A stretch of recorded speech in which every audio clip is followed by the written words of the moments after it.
D'abord, l'essentiel de l'actualité avec vous, Fanny Rebonjour, et ces nouvelles annonces dans le cadre du plan de paix en Ukraine de Donald Trump. Oui, Volodymyr Zelensky qui annonce de nouveau pourparlers entre les délégations ukrainiennes, russes sur le sol américain la semaine prochaine. Les États-Unis qui souhaitent, dit-il, la fin de la guerre et qui précise qu'il ne soutiendra pas d'accord concernant l'Ukraine sans qu'elle soit impliquée. Des déclarations alors que de nouvelles frappes russes ont fait ce matin encore des dégâts sur des installations électriques ukrainiennes près de Kiev et dans l'ouest du pays. Conséquence des coupures d'urgence dans la plupart des régions alors que des centaines de milliers de foyers sont déjà privés de chauffage depuis plusieurs mois déjà.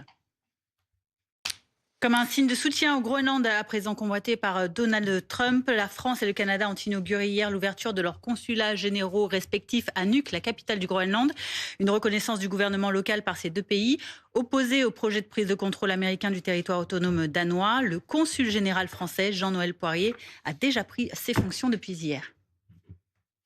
Un mot de politique, le chef de député socialiste qui critique le projet de primaire de la gauche pour la présidentielle de 2027. Oui, une primaire pas suffisante face à la menace de l'extrême droite. Ce sont les mots de Boris Vallaud dans les colonnes du Nouvel Obs, l'un des ténors du PS qui souhaite un autre chemin pour une coalition la plus large possible, dit-il.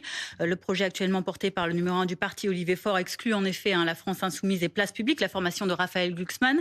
Boris Vallaud qui assure travailler à plus d'ouverture avec d'autres venus de toute la gauche. On en vient à ces révélations dans le cadre de l'enquête sur l'incendie meurtrier de Crans-Montana il y a 5 semaines. Une audition hier du chargé de la sécurité de la commune suisse et qui est plutôt accablante. L'homme a notamment avoué avoir échoué à l'examen du brevet de protection incendie.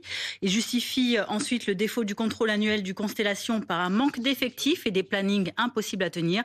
L'employé municipal qui évoque aussi globalement des dysfonctionnements dont il aurait parlé à la mairie, comme son manque d'accès aux anciennes données informatiques de la ville. Et puis des images terrifiantes des inondations au sud de l'Europe. Direction l'Espagne et le Portugal qui de nouveau sont en proie à des précipitations records. Ici, c'est la tempête Marta qui vient encore de frapper le sud de l'Europe. Les deux pays déjà ravagés par les eaux de la dépression Leonardo il y a à peine 2 jours. C'était la 7e tempête à avoir frappé l'Espagne rien que depuis le début de l'année, depuis le mois de janvier. À Cordoue, par exemple, il est tombé en une semaine plus de 2 mois de pluie. Vous voyez ces images absolument inquiétante sur l'état de ces sols et donc des conséquences du réchauffement climatique. En effet, merci beaucoup, merci Fanny. Prochain point sur l'actualité avec vous, toujours à midi, à tout à l'heure.